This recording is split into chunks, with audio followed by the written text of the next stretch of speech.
Hi everyone and welcome to a new episode of Star Wars Galaxy of Heroes. Today I am going to show you a new squad that can solo the heroic tank. This squad is a variant of the Big Mix. For those who aren't familiar with the Big Mix, it was originally created to solo Phase 3 of the heroic tank shortly after the release of Commander Luke Skywalker. Big Mix squads then evolved into multi-phase squads, always pushing for higher damage. Here you can see the evolution of the Big Mix. It started with Tibo squads, then evolved into CLS lead, then people found out that Akbar lead was better because he called more assists, resulting in a higher damage output. The structure of the squad is always the same. A leader, either CLS or Akbar, with a DPS, either Han Solo, Asajj Ventress, and then BB-8 to buff everyone with the offense up, critical chance up, critical damage up, and speed up. The last member is usually thrown because, well, you know, he's so efficient in Phase 3 with Fracture, which prevents the B2 from countering. This allows to get a nice mix between offensive stats and turn meter reduction, which makes it the perfect squad to go from the middle of Phase 2 all the way to the end of Phase 4. Quite recently, with the release of Amit Yoda, people have started to replace Throne with him, as he allows to deal more damage in Phase 2 while still soloing Phase 3 and Phase 4.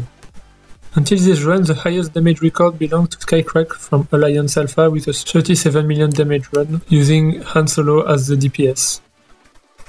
On my test account, I decided to try with Ezra instead of Han Solo to see how it would go, and it turns out that Ezra has more damage than Han Solo, one reason being that because he's a Jedi, Amit Yoda's buff gives him 50% additional offense instead of 25%. So, without further ado, let's get into a more detailed breakdown about how this team works, what makes it so good in the heroic tank, and what is the strategy to use in phases 1, 2, 3 and 4 to solo each of them.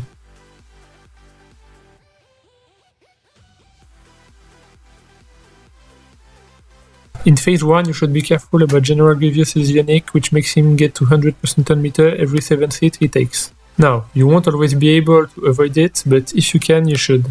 Which is why you should always keep account of how many turns are left before General Grievous unique will proc and he will get to 100% turn meter.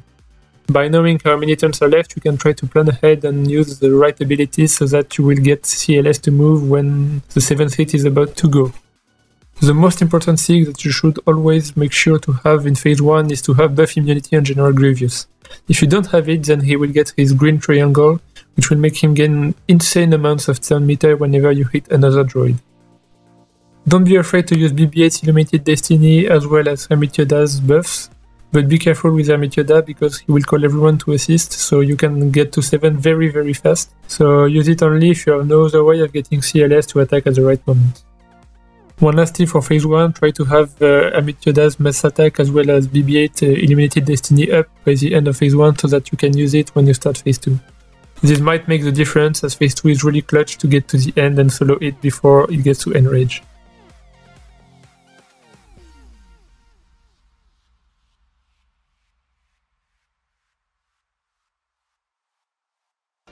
Now let's move on to phase 2.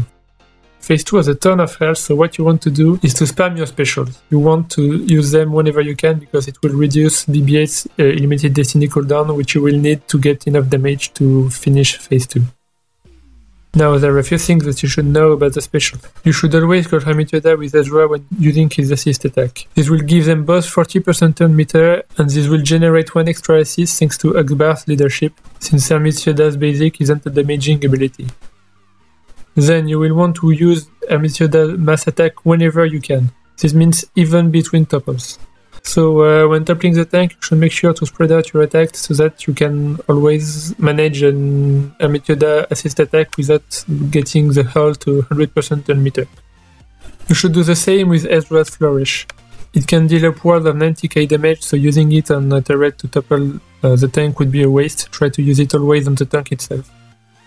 Please note that you should also spam CLS special, so whenever you can change your form, do it.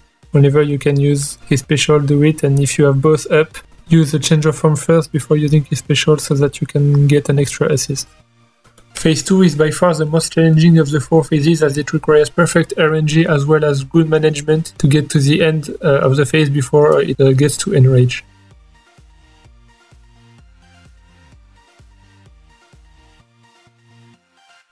There isn't much to say about phase 3.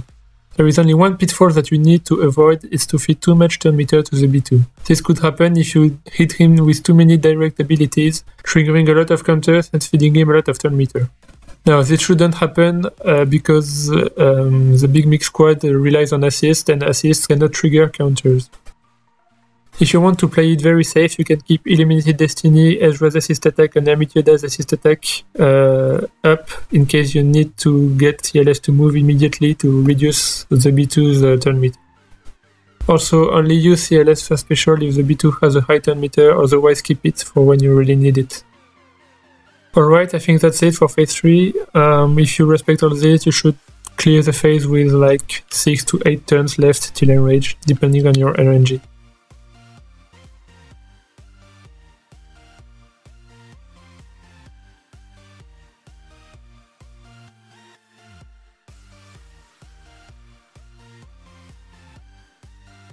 And finally, phase 4, the easiest phase of all.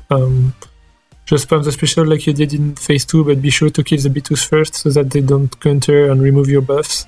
And you should, on my run, I cleared phase 4 in 6 topples out of 15 possible. So yeah, it's really super easy and there shouldn't be any issue doing it. The only risk with phase 4 is the airstrike, which instantly kills your units if they don't have buffs, but because of Yoda, you will always have his Grandmaster training buff, so you're safe even from there. So really, there's absolutely no chance that you fail phase 4. Let's move on to a critical part of this run, the modding of the characters. Let's start with Hermitioda. All he needs is speed. The other stats won't matter for him, so just be sure to give him a speed set with good speed secondaries and a speed primary arrow, and don't care about the rest. Continuing on speed, BB-8 needs a lot of speed as well. But since he will be called to assist every now and then by Hermitioda, you can also give him like a crit chance triangle as well as some offense secondaries to boost a little his damage, even if it's not mandatory, but if you can manage it, well, it's better. Now, regarding Akbar, I chose to mod him with crit damage set as well as crit chance.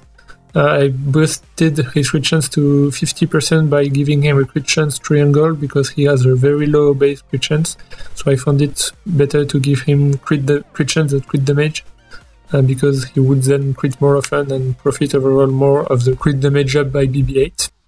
I also gave him some offense secondary to boost his base offense. He has a low base offense, so giving him flat offense really improves his damage.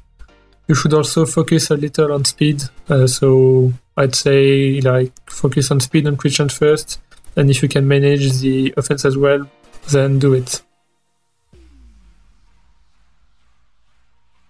Let's move on to CLS. He should be modded with a crit damage set, with a crit damage primary triangle and an offense primary cross, with a speed primary arrow, and the main focus should be on speed in the secondary stats. If you can get some offense, it's cool, but if you can't, it's fine. He already deals a lot of damage and has a high base offense, so giving him more offense won't be as important as giving more offense to someone else like Ezra. You want a CLS for his unique, which grants 5% turn meter to all allies each time he inflicts a debuff. This is the ZTED version of his second unique, and you absolutely need it for this run. Let's wrap it up with Ezra, the MVP of this team. He dealt 27 million damage in the run I did, so that's more than 50% of the total health of the tank. That's insane. And to do so, you have to mod him right. So you want to focus primarily on offense here. So yeah, offense secondaries, high offense secondaries, as well as crit chance. He has quite a low base crit chance, and you want him to crit because he deals insane damage with crit, especially with crit damage up from BB-8, which makes him crit at 266% crit damage. So yeah, you absolutely want to buff his crit chance and put it at like 50% at least. That would be nice. To sum it up, crit damage set, crit damage triangle, offense cross, speed arrow, with offense secondaries, then speed and crit chance secondaries. Also, please note that To do this run, you absolutely need the Zeta on Ezra's Flourish. It augments the damage by 50%, which is huge, and it also makes him gain 25% additional 10 meter, which is quite important. Alright guys, that's it. I hope you enjoyed the commentary. I'll let you see the gameplay now. Let me know in the comments if you enjoyed. This is my first video doing voiceover, so please let me know what you thought of it, what I should improve, change, etc. And if you enjoyed, please like and subscribe. Skelturix over and out.